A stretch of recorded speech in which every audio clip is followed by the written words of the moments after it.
All right, now we're going to take a look at a few things with keyboard shortcuts, tape measure tools, show you how to do some modifying of objects, and get some measurements going here.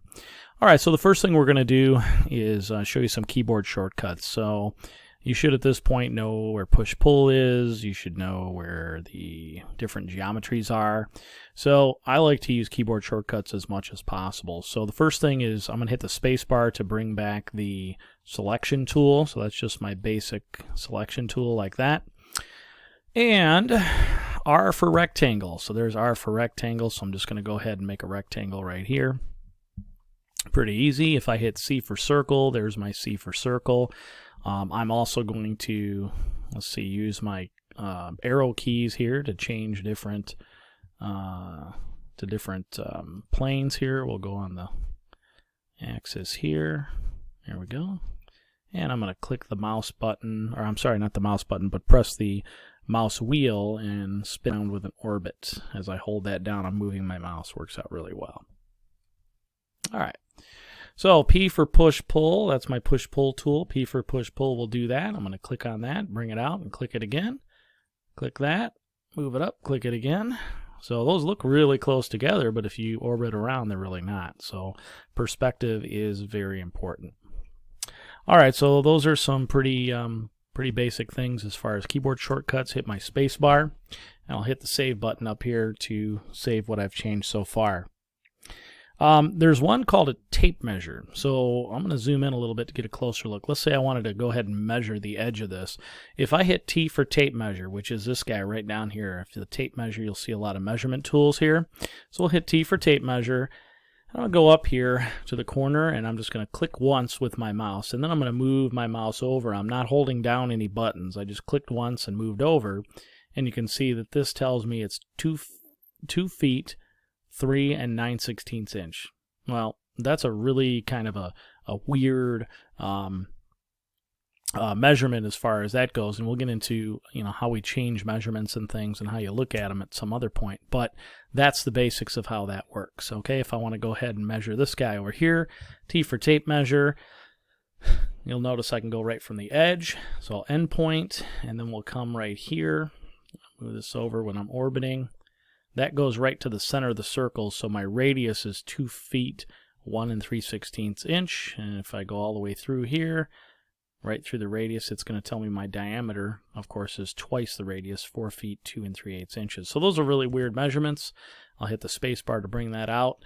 So let's see if we can get something that actually is more exact for us. So I'm going to highlight both of these, and I'm going to hit the backspace button.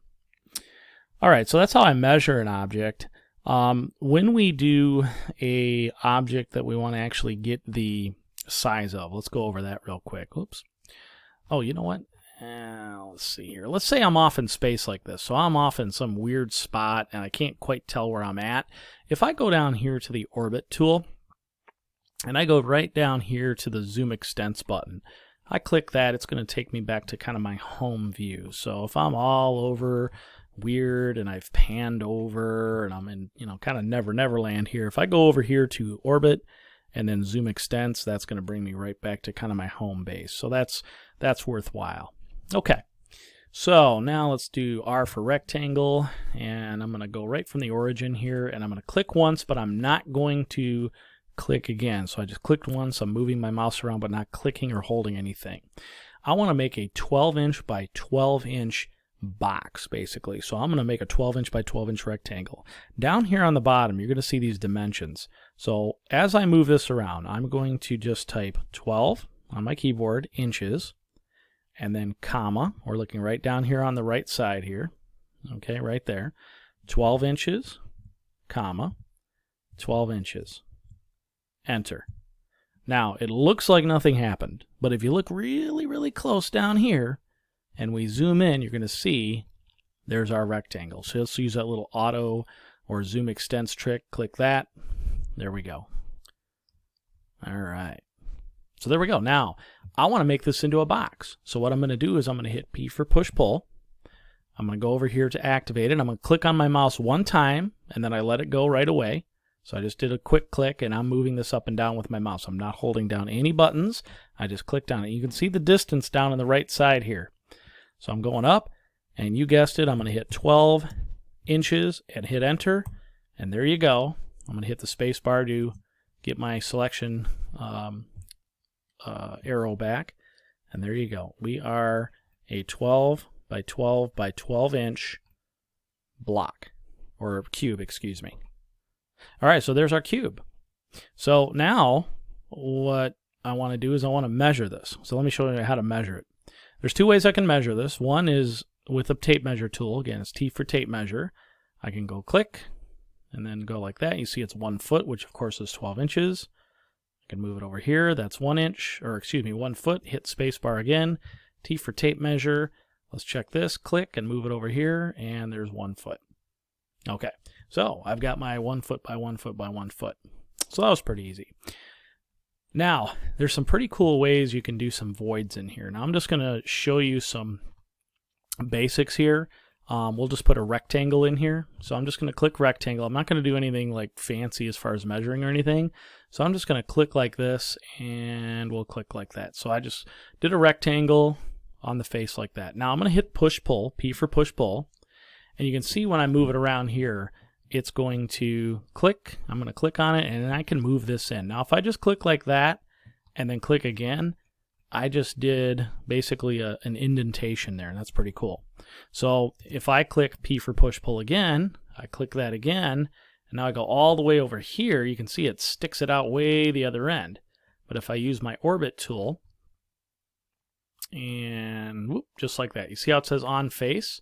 So if I move it around, and it's going to snap right to on face. And then when I click it again, that should disappear. And look at that. I just made a void through my entire box here. So I got this big gaping hole here. And you guessed it, you can do the same thing with a circle. You can click C for circle. We'll throw a circle in here. P for push-pull. Click. And we're going to go all the way through.